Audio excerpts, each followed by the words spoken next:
Hey friends, here we are. It's Writing Side Saddle, Lisa and Tammy. And Marcy. Marcy, thank you so much for coming back and spending time with us. Oh, thank you for having me. It has been really spectacular spending time and learning more about Enneagram. And about ourselves, or at least myself. Absolutely. Absolutely. So if you're just listening in for the first time, we actually spent a little bit of time at the beginning of season 2 scratching the surface about Enneagram with some really good friends and chatting about this topic. None of us were certified, but really we were all very excited about it and had done kind of our own research. So we shared it. And then through that process, I was reacquainted with Marcy, and she said, well, guess what? I'm certified in Enneagram. And I was like, well, holy shit. We really need to reopen this can of worms. More perfect. Right. Yeah. So Marcy has spent a little bit of time here at the beginning of season 3, just reacquainting us to some of those foundations that we talked about, giving us a little bit more insight about Enneagram as well that we had not known before. And if you had listened to the bonus episode, she pulled Tammy out of the depths, the unknown waters. Gosh, it was so hard. So in season 1, I took a couple of, with Becky and Jamie. At the beginning of season 2. Yep. Sorry. Mm-hmm. I took a couple of tests. And based on, and they weren't always the same number, but we kind of narrowed down that I was an 8. And I felt like that it was okay. Yeah, that was all right. It for sure, it's in the gut triad, that felt right. I'm not always confrontational. I'm not really a knuckle licker, right? I'm not. I'm more of a peacekeeper than I am a knuckle licker. But I can get there if I have to. Mm-hmm. If it's something important to me, if it is, Mama Bear comes out and, that's right. Probably not unique to an 8. Anyway, I felt okay about it, right? Pretty good, actually. And then Marcy came along and she said, well, I'm certified and I've got a test that I really like. So why don't you try this test? And then she blew some shit up. Yeah, she sure did. So I took it. It said I was a 5. I'm like, what? I cannot be a 5. A couple of times. I took it twice, yeah. Right? So I took it another time. Same results. 5.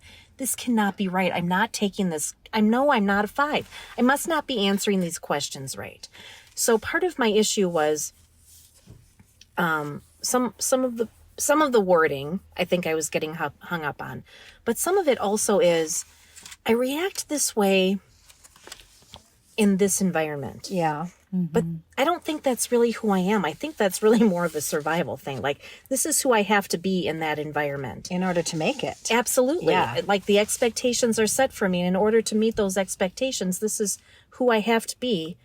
But I don't think it's really who I am. Yeah. It's just who I am in that situation.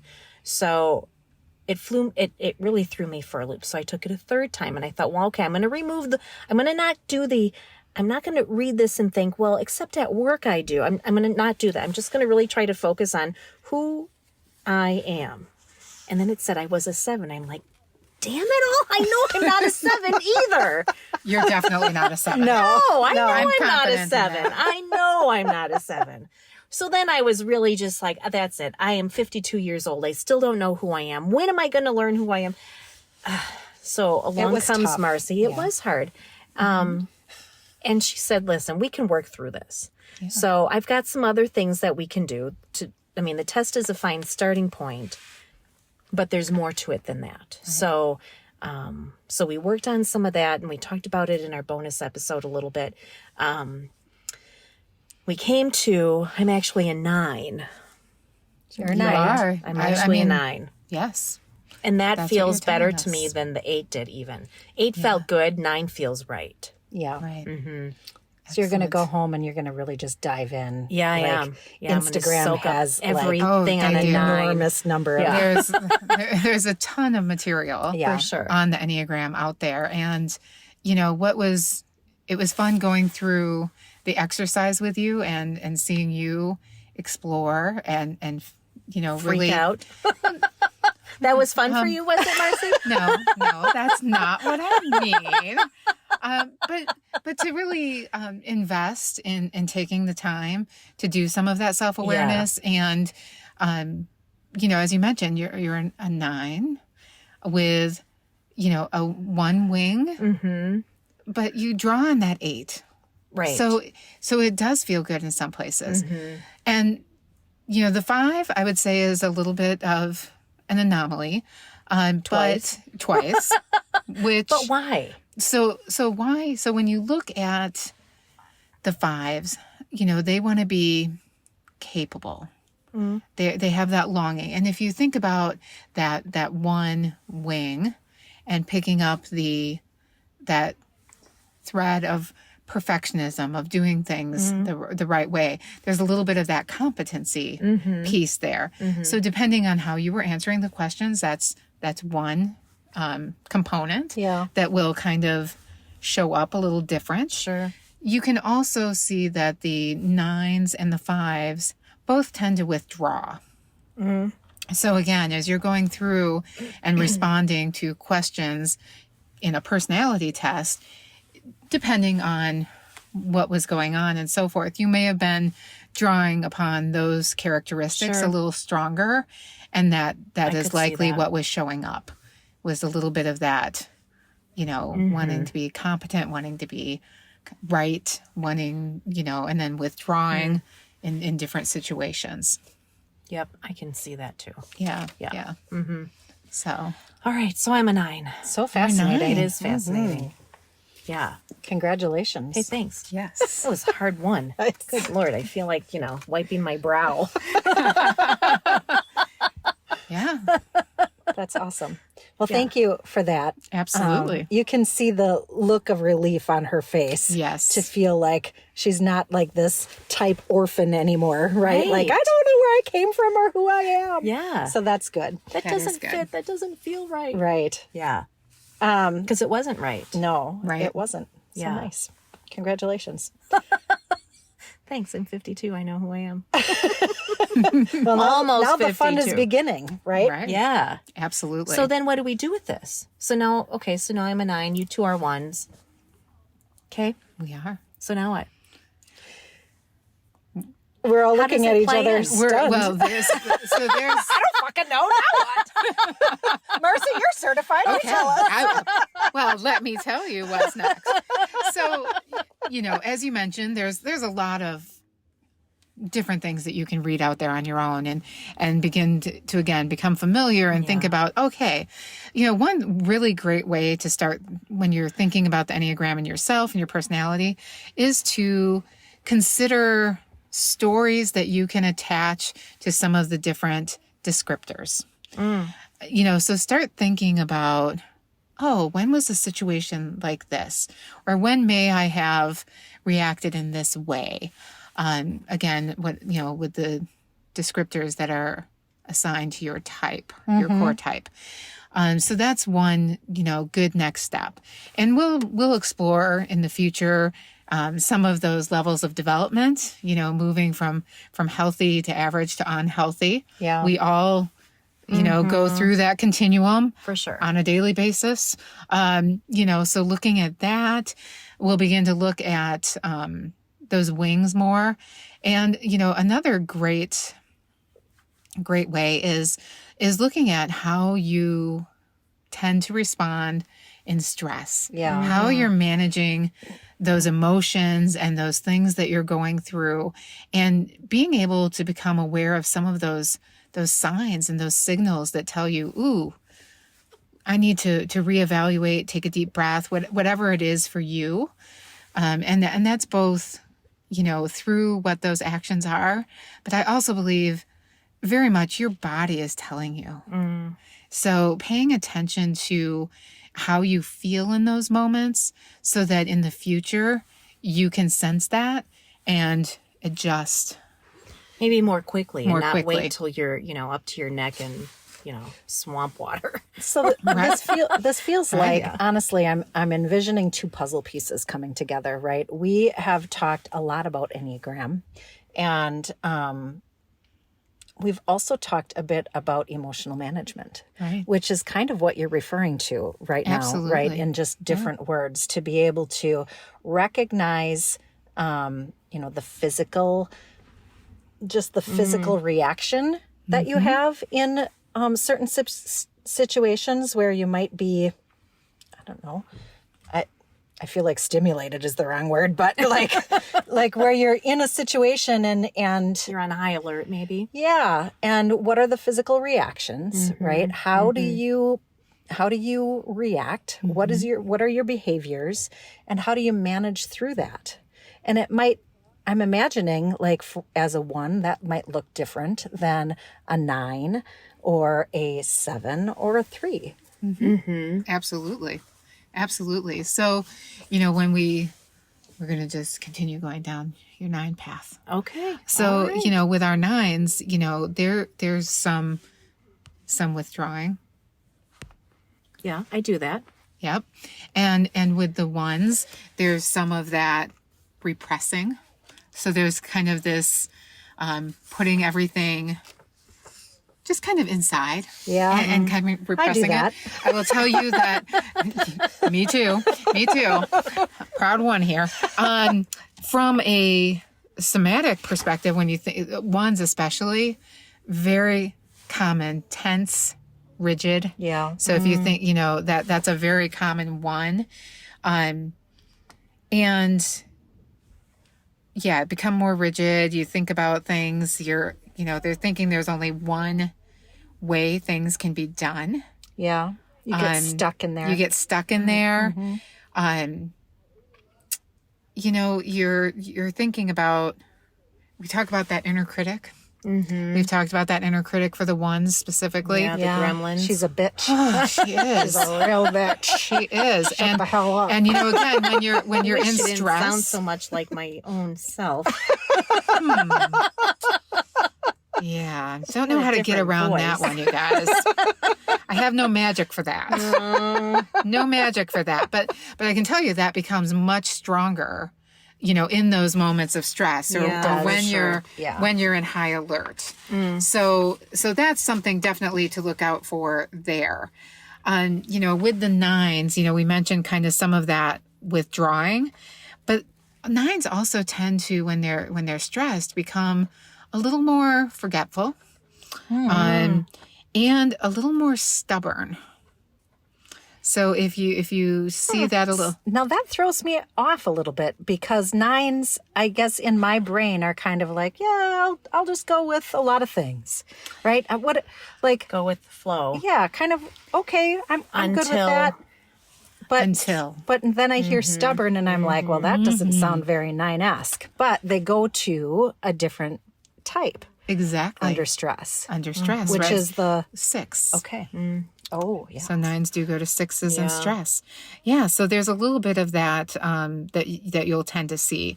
And again, those are, there's components for all of them. So for instance, let's talk about our friends, the 7s, right? I know. We We really, love 7s. Well, I'll be really honest with you, and I don't know if it's a 1 thing or if it's a Lisa thing. I think 7s is probably my most challenging. Oh, really? It's very challenging for me to interact and have relationships with people who connect with 7. Yeah. And I think it's because I'm so fucking serious a lot of times. Oh, yeah. It absolutely is. One of the definite ways to move toward growth and so forth for the 1 is to lighten up. Yeah, I know. We are. We're a little intense. A lot. There's We're a a lot. little much. There's a little much. Yeah. And so that bringing that levity and is definitely one of the ways to move toward growth for a 1. And when you look at the 7s, I think, it's challenging because when the 7s are stressed, they don't want to, they become more scattered. Yes. So again, you think about, from a 1 perspective, Oh, that's frustrating. It is. Right? Yeah. It's very frustrating. So then I make them stressed and they become more scattered. And then I'm like, oh, this is more frustrating. Right. Yeah. And they're also, they tend to be a little more indecisive, when they're in that place. And again, that's something that's going to frustrate a 1. Yeah. Because they want to move on, get it right. Just make up your mind Make up your already. mind. Yeah. Let's move forward. And so that 7 can be challenging for sure for the 1s. It's true. It's true. It is. It does happen. Yeah. So those are just, a little bit of the ways that some of the types, respond to stress. And again, it's really being aware of what that means for you and in your relationship. So another great way to use the Enneagram in this case and thinking about that emotional management is to think about your relationships. And if you have the I'm going to say the privilege of knowing the Enneagram type of those that you're in relationship with, it can really be beneficial to recognize those patterns. We talked about that a little bit last week with the conflict and different conflict style that we can see in some of our relationship. And so it's really, really helpful to have that awareness of yourself, because we may want to change others.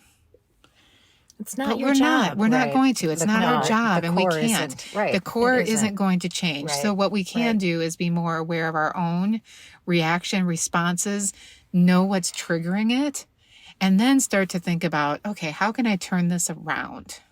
Right. What can I do? So for instance, someone who's a 7 who maybe is really outgoing and loud and just bubbly and carefree, and to someone who's very serious, I mean, I've got a strong 1 wing, right? Yeah. So I can relate to a lot of what you're saying about a 1. I look at that person and think, must be nice. Yeah. Must be nice Yeah. to not have a care in the world. Meanwhile, I have to take care of everything. Well, and it's interesting though, I guess, because I know that based off of a 1, when I'm in a place of growth, I go to Yes. 7, right? Like if I sure. Absolutely. if I look at myself in this environment, Yeah. right? I'm having the time of my life. Like I enjoy it. Right. I find I find that I am more spontaneous in this type of situation. I'm not stressed Right. about it.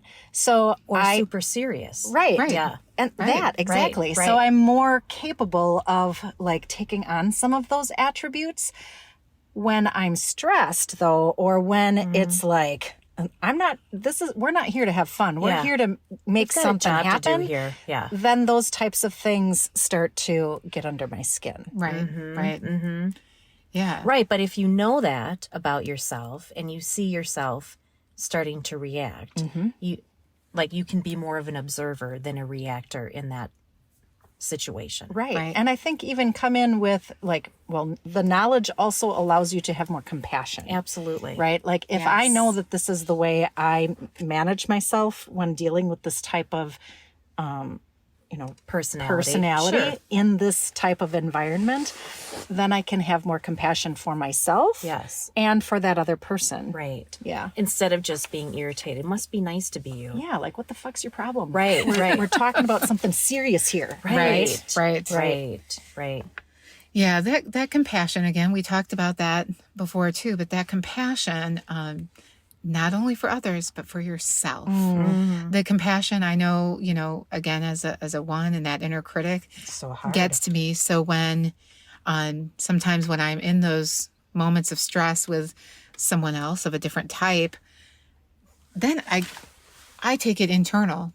And I become even more frustrated with myself. Agree. And For upset being with myself impatient. for being impatient. So that compassion, it really is toward yourself as well. Yeah. Which is really hard.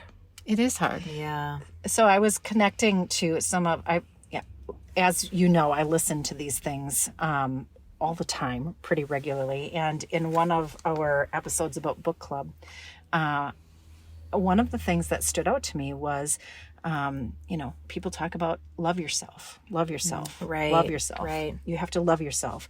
And in that moment, I was like, but how do you do that? Right. So, and I think that, then I connected it to Enneagram stuff. And I think that maybe as a 1, and that inner critic type of thing, well, you could be better if, or you could change the way you do that, or, you could have done that differently. And so I think, I don't know, maybe I'm misconnecting it, but I think as a 1, I have a harder time with that self-love piece because the inner critic is so fucking bitchy. She is. If you knew her, you'd agree. I don't let her out often. Yeah, I mean, it is. It's so hard, and that's one of the key questions actually that a 1 can ask themselves is like, wait a minute, am I being overly critical? Where am I at? Right? That is one of it. When you start to notice her coming over to visit, and that's a sign, and the fact that you are aware is great. I mean, I know it doesn't feel great, but I think from some of the stories and the things you've described, Lisa, that you have that recognition and that awareness, and now it's choosing, how am I going to use that information and that awareness, and how am I going to respond in this situation? I agree with that. I really tough. do. What's also tough is, this is going to sound terrible. No. What's also tough is, people look at me as like, can't good be good enough? Can't, like, why do you have to be so perfectionistic and Yes, that. And I think to myself, friend, if you knew what was going through my head, it's like 10 times bigger than what I'm actually letting out. I'm giving you Right. the watered down version. Yeah. And you think that's too much? That. Right. And I'm like, I'm being compassionate and nice because behind that door, this bitch is screaming like a lot of things, and I don't let that stuff out. Right. I don't know. It's tough. Eesh. That is tough. I'm being kind of dramatic, but to make a point, right? Like, But it's hard. So I think about some, again, as that 1, I'm sure that I've heard some of those similar messages, and, the progress over perfection, the 80-20 rule, it only needs to be 80%. yeah. And Don't let perfect get in the way don't of good. get, Yes. yes, all of Drives those. me crazy. I know you Right. hate that. And What? when, Good is on the way to perfection. Come on. right. There's more places to go. It is really hard because I agree. I hear that, and it's like, not only does it not feel good, it's like, well, why, if I'm going to invest my time and do this, and I get more If you're gonna stressed. do it right. I get more stressed not doing what feels like whatever level we want to call that. Correct. It's probably a little more than the progress. Maybe it's not all the way to perfection. Right. But Right. that makes me feel, like you said, so uncomfortable there's a inside. gap. There's Yeah. that gap. And so again, you don't really do mailing it in. right. Right. No. Right. No. No, I hand deliver that fucker. Yeah. And that's where it becomes so important, and you can see that where this applies in relationship. So if you think about again, any relationship, right, that you have, whether it's in a work environment or in your family environment, and you know this about yourself, and you may be able to articulate it and tell those you're in relationship with what that means for you, but it doesn't mean that they're going to understand it in the same way or feel about it the same way that you do. So again, that's where that self-awareness comes into play, so that you can, to the best of your abilities, manage your response. Yeah. So, when someone says, it's progress over perfection, well, maybe not today. You know, inside, like, thank you for sharing that. Thank you for trying to give me that grace, because they may be being their most compassionate and trying to make you feel comfortable. But just knowing, no, I'm still gonna, Right. I'm going there today because that's where I'm need at to. and I need to. Right. I heard somebody recently, this was in a work situation, say we were under a deadline, and it was, the comment was, I really just need your B- work today. We don't have time for your A work. I need your B- work. That's hard. It is really hard. It's really It's hard for you to be like, okay, I guess it's good enough. I didn't Right. check all the T's. Like, I didn't dot all the I's and cross all the T's, and I didn't double check and triple check myself like I normally would. Right. So I guess it'll be okay. Yeah. Maybe. You know, have you ever encountered, so one of the things, we're focusing a lot on the ones today, We but, are. you know, but one of the things in particular with the ones in that situation is if you've ever sent an email and maybe had a single typo. Ugh. I hate I it. hate that. Right? And I don't see it until after it's done. Correct. Yeah. Like, you know, the ones in particular, like that is the worst thing. It makes And my it's- stomach sink. And again, actually. it makes me think of what you're saying, like that B- work. You know, if you're, I'm going to say rushing perhaps, Yes, to, you for know, what sure. or whatever, and then that happens, and for a one, that is just devastating. It is. It's devastating. Yep, it is. So I'm going to transition us a little bit. Yeah. I'm going to move us from ones to this larger concept of emotional management. Yeah. So, Marcy, you told us that, you know, there's triads. And, you know, as a 1, a 9, and an 8, that is all part of a triad that has that that emotion of rage, right? Or anger, Yes. right? Some anger.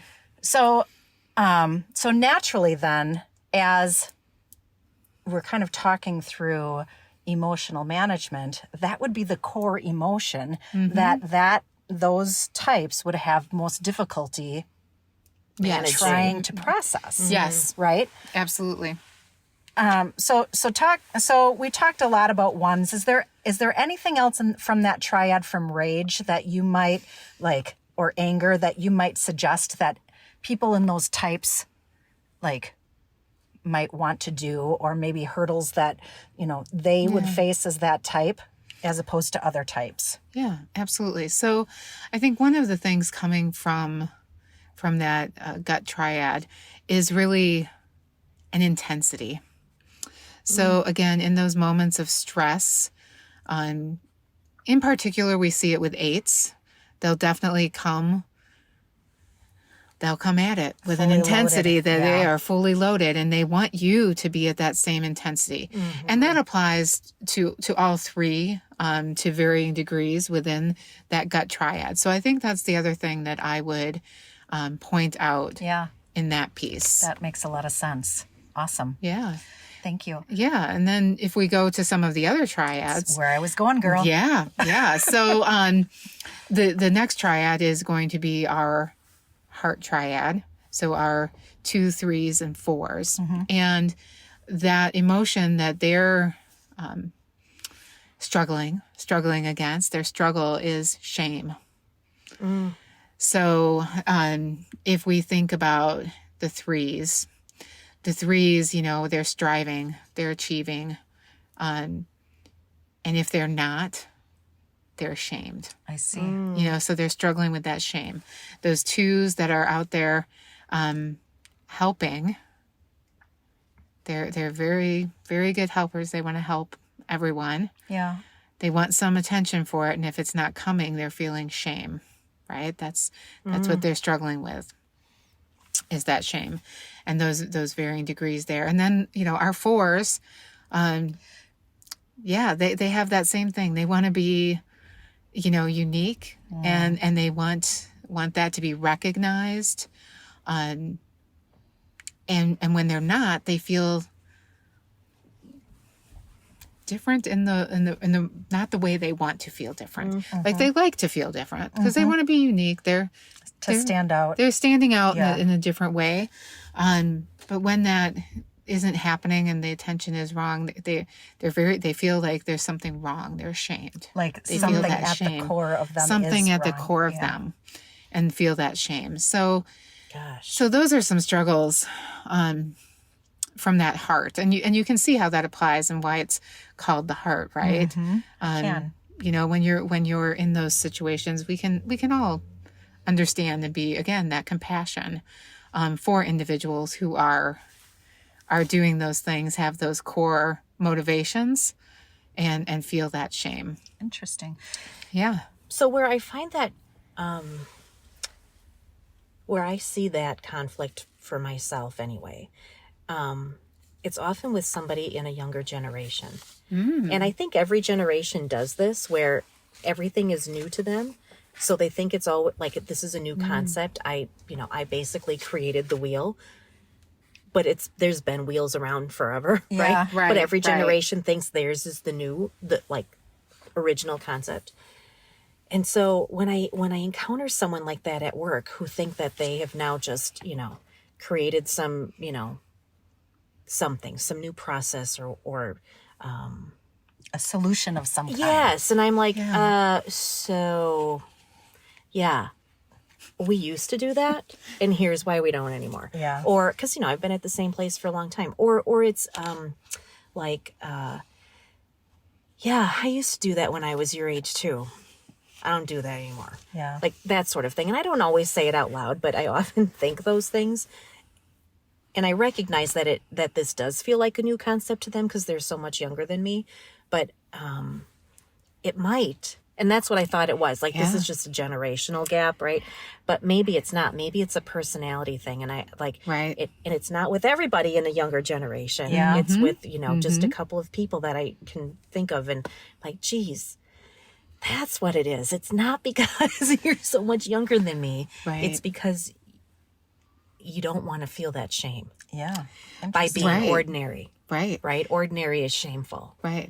but it's not. For some people it is, though. Right. Right. Well, and I think it also shows up when we think about, the helpers, right?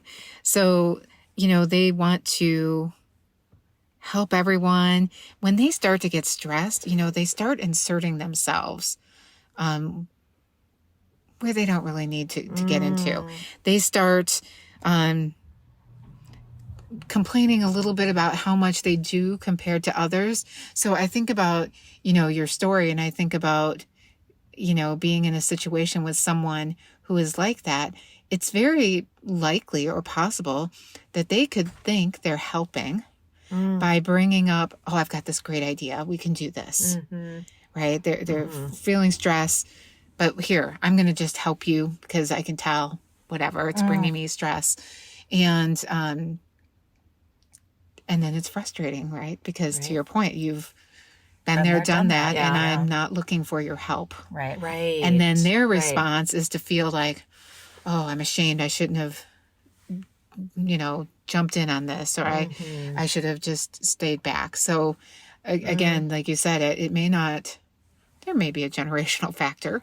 But some of it may be their core personality, their core motivation, what's driving them to try it a different way. Again, that uniqueness maybe, or the help, or, some different factors there. Sure.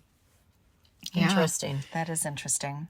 So we have a third triad. We do. It's our head. Yeah. So it's our 5, 6, and 7s. And so they are working against the anxiety. So if we think about this group, there's a lot going on for them, and they respond in very different ways to that stress. So those 5s, they want to know how everything works. They're tend to be a little more introverted, not always. They want to know how things work. They want to know all of the information. So they're going to go deep into research to really make sure that they understand. So when they have that and they're under stress and maybe they can't get to that, they start to feel that anxiety. And so they're going to withdraw, focus a little more on that versus, I'm sorry. No, go for it. Stream of consciousness here. So when we're talking about this triad and we're talking about anxiety, like what is anxiety, the emotion, or is there emotion underneath that? To me too. Like, is it fear? Like, I mean, each triad has a fear. Correct. Right? But is there, I'm missing a spot. I'm missing a piece in between. Yeah. So so yes, everyone has a fear. The anxiety, it's really their response to those fears. Mm-hmm.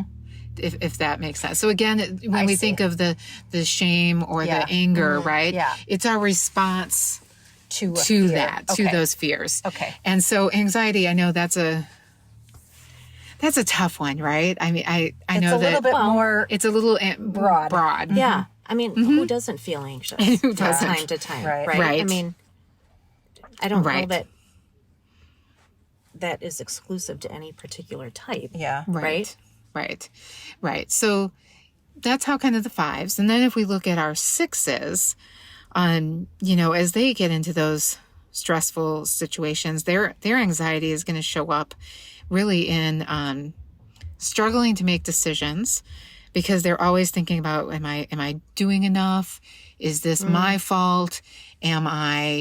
Was there something else? Why didn't I think of this? Because again, I missed something. Mm-hmm. They like to think through all of the possible scenarios. That's core to their personality. So those are signs that they're really struggling. They're some of that stress that they also tend to like micromanage, which I think we can see. And again, not that we want to stick on our 1s, but 9s and so forth. But 9s do tend to go to the 6 in stress. Mm-hmm.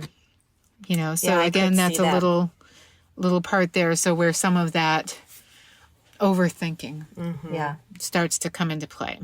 Well, and it doesn't help that in my line of work, right, I am trained to look for all of the things that could go wrong. Right. Absolutely. If we want to get to that spot, how can we get there, and where are all the landmines we're going to encounter along the way? Right. Absolutely. Yeah.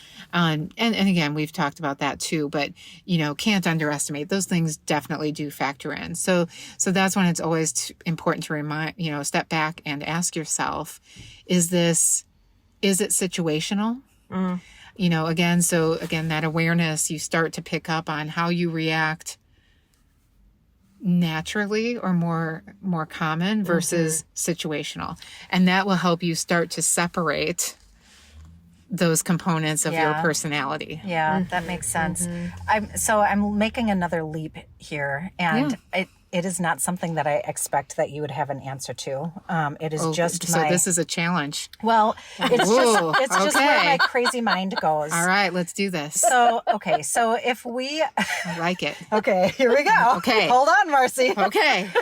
Buckle up back there. If we are talking about the triad, so again, take repressed or rage or anger or whatever for 8s, 9s, and 1s. It makes me wonder if there are physical culminations, diseases, health problems that are connected to. So here's where I go. Here's where I go a little bit like weird, rogue. That are more pronounced in those types, and it would be organs that are impacted by rage or anger. So, and that like kind of leans, stomach ulcers. Yeah, or that kind trouble. of leans towards my husband's an acupuncturist, so it leans towards Chinese medicine. There are organs that are connected to and hold anger, or as opposed to like 2s, 3s, and 4s, which are the heart or shame-centered organs, right? Do you know what I mean? Like, I would be so interested to know if there are hyper amounts of particular kinds of health ailments for different triads. Oh, that is a great challenge. So you're right. I don't have the answer right off the top of my head. Thanks. I told you I was going weird. No, I don't think that's weird at all. I mean, again, I think we all feel it, right? Like, again, just mentioning, I know for sure that with the ones in particular, that there is, that tension. So again, you think of like tension headaches, there tends to be a lot of rigidity in the shoulders, neck area, right? I have definitely found that in much of the research that I've done and some of the things that I've read, but not to the detail. I haven't found at this point or read anything related specifically to the organs, to the, perhaps an Eastern medicine connection. Yeah. But I wouldn't be surprised. So I think that might be It's interesting. an upcoming episode. Perhaps. I don't know. I'm just putting it out there. That'd be really but it fun would to be see it if would be there is a really connection. interesting to Yeah. see if there are some connections. So I wonder if it's, connected to like type A and type B personalities. Like Yep. we've heard those personalities since forever, Right. right? Yeah, people really high strung and people really just, easygoing. Yeah. Yeah. I wonder if they sort of fit into different triads some of that. too. Yeah. I suspect. I would suspect as well. I think that, and I would imagine there's something out there. So I'll do a little digging. Awesome. I like to go a little Thanks. deeper. All right. Let's do that. All that's right. that's fun. I like All that right. challenge. I'll take that. Thanks. Yeah. I'll think of more shit for you too. Oh, well, please do. Please Okay. do, because my name is now engraved in this seat. That's so right. Yeah, we've got work to do. Yeah, absolutely. That's right. Yeah. So, Marcy, I meant to do this at the beginning of the episode, but we jumped right in. So last time when you had introduced yourself a Yes. bit, you had given a little background and you had mentioned that you are a life coach, Yes. which is really ultimately what you're doing, right? Like Yeah. through this process and sharing Enneagram and leveraging some of those skills and things that you've learned specifically with Tammy as she's trying to identify who Yeah. she is. Right. Yeah. Tell me a little bit more about that, like your business and what you hope to achieve and all of those things. Yeah, absolutely. So, so I've started a life coaching business, and my desire for this work, it's always been there. If I look back and when I do some of that digging, I've always had a desire to help people, and in particular to help them with purpose and what that purpose is. So I've actually have a master's in counseling and psychology, but worked in business for the past way too many years in my career. Yeah. And, used that skill through my leadership roles and helping people discover. So, helping people to move into different roles, to different occupations and so forth, and really appreciated that, but always knew that I wanted to take it to that next step. Yeah, to broaden it. And here we are. So I've been working through my coaching certification and Enneagram certifications, as you'd mentioned. I find that's a really great way to bring some of that self-awareness and something that I wanted to offer because I find it so valuable. And, have started working with individuals on transformation, really, right? So, individuals going through some different transitions in their life, and again, determining, okay, so what do I want to do, and how do I figure that out, and what does it look like? Yeah. And, what do I really value Yeah. at the end of the day? And so, it can be at any stage of life. It never ends, right? No, it Hopefully doesn't. we're all asking those things and thinking them through. It's hard work. Forever. Good Lord, Forever. is It is Yeah. hard work, but it's so great. Yeah. So Can you imagine? Can you imagine the So most of the time, when people are in a position where they can take advantage of coaching, and really, really dive into that, they're most of the time, I imagine, probably in midlife, mid-career, right? Where you're like, oh my gosh, like I can't imagine doing this for the rest of my life every day, perhaps, right? Or at some level of frustration, or to your point, something substantial has happened in their life to say, I need to reevaluate everything. But usually those types of things are, you got some tracks behind you already. There's some life lived already. This is what I'm trained to do. Right. I cannot imagine having the opportunity as a younger person to be able to say, all right, so I have high school. It's, I got some foundational stuff. Now I need to spend some time figuring out what I value. Right. Figuring out what I appreciate, what my passion is.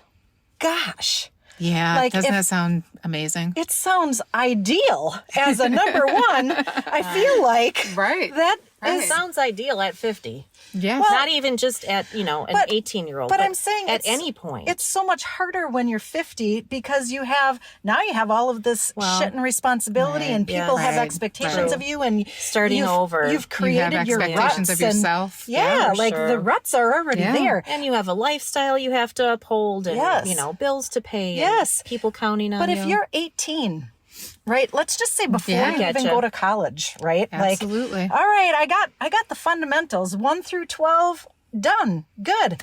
I don't know what I am or who I want to be. I have all of this. I have all this stuff.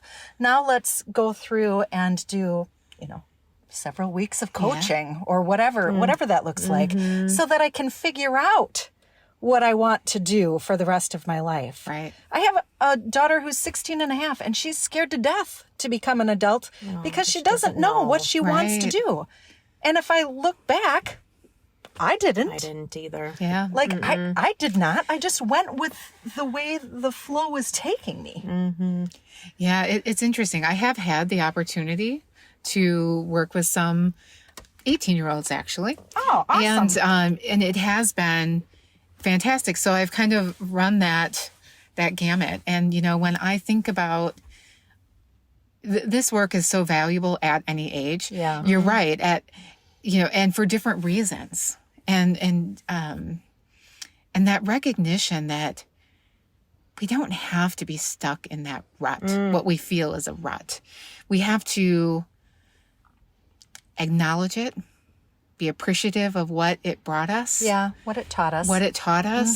And look forward. Look forward into the future for what we want, what aligns with where we're at, where we want to go.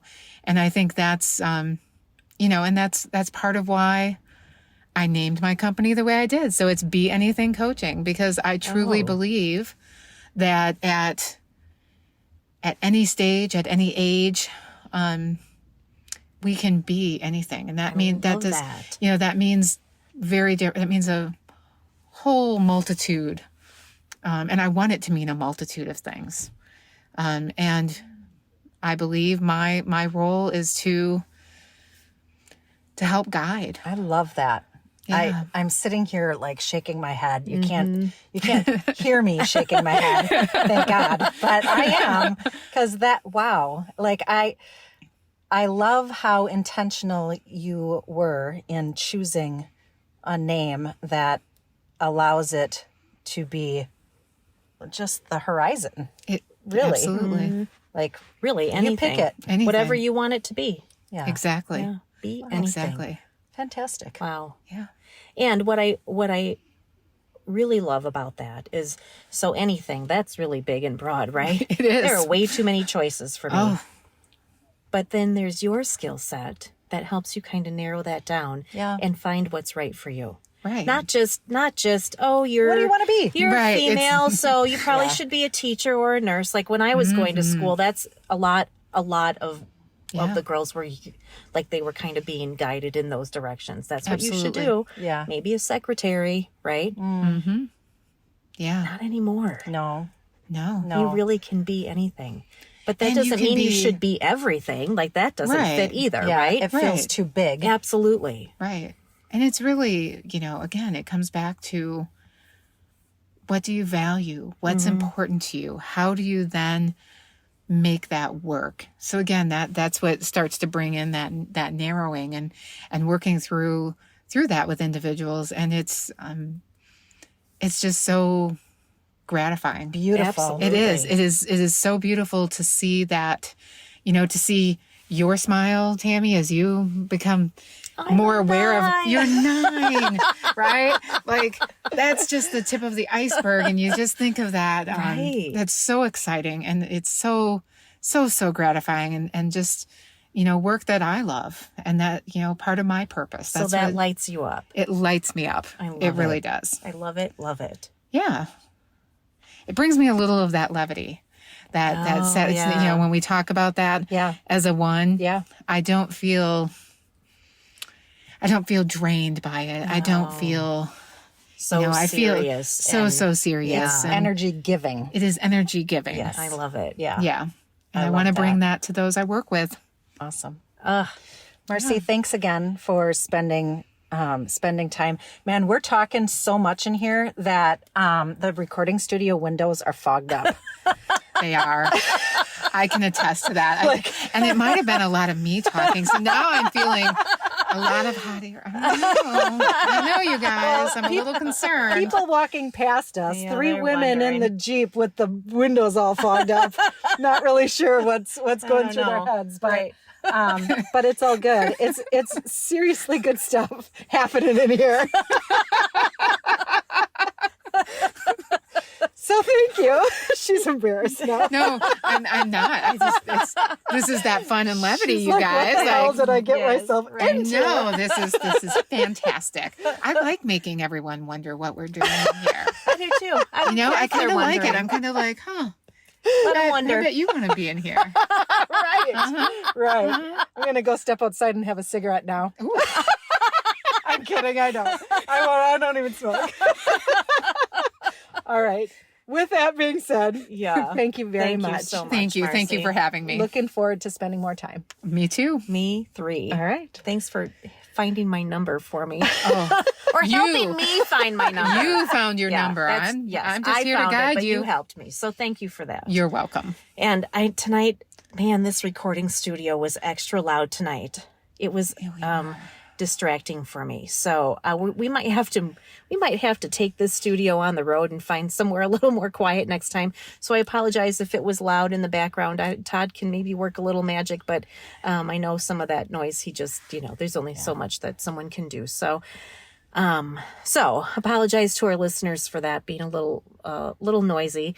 Doesn't have to be perfect, Tam. Oh, really? Yeah. Really, Lisa? Don't let it get Whoa, that's good. That's good. Yeah, I like that. Oh, that's awful, Rich. I love you. I love you too.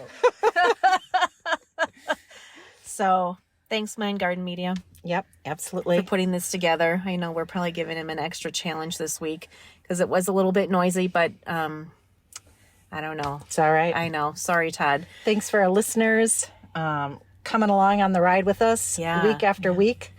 Yeah, you just ran some stats this week because it's 6 months since we started. It was 6 months yesterday. Yeah. And the biggest one that I talk about the international aspect all the time, but I did some number crunching today. And in 6 months, we started this September 19th, 2022. And now it's March. And now it's March. So in that 6 months, just ramping up, right? We're just getting our feet getting wet. warm. Yeah. 2,422 views. That's That's incredible. fucking sensational. That is. Absolutely. Gosh. I'm so proud of you guys. I'm just so grateful. Well, but Congratulations. I am grateful too. I mean, we do listen to ourselves, but we're not listening 2,200 or 422 times. No, right. So you listeners are doing it. Yeah. So thank you for that. It absolutely warms my heart. It brings tears to my eyes and gives me warm fuzzies. And it gives me energy, That right? Yeah. That. It gives me Yes, energy. So for thank sure. you. Thank you so much. All right. So continue to follow along, continue to share and like and comment and all of those good things. We'll be back. We will be. Bye. Toodaloo.